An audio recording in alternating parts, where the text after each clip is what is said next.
800 anakan kopi Arabica. Hari ini Kamis tanggal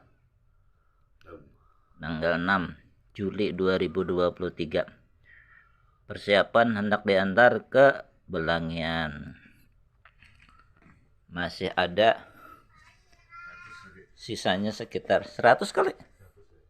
Ya anggap 100 lah.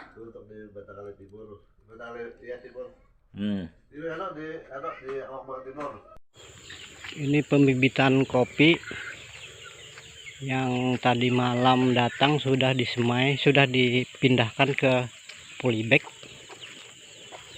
Nah, ini bibit kopinya sudah dipasang paranet biar aman. Dan ini hasilnya tadi malam sesudah datang bibit sekitar jam berapa ya, malam lah sudah datang kan. Jadi dipindahkan tadi malam sesudah subuh, kami pindahkan ke tempat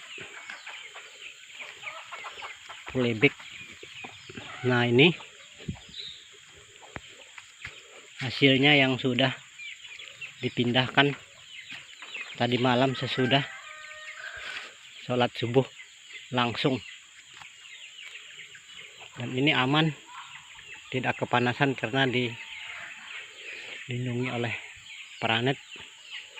Hawanya di dalam agak sejuk walaupun hari panas.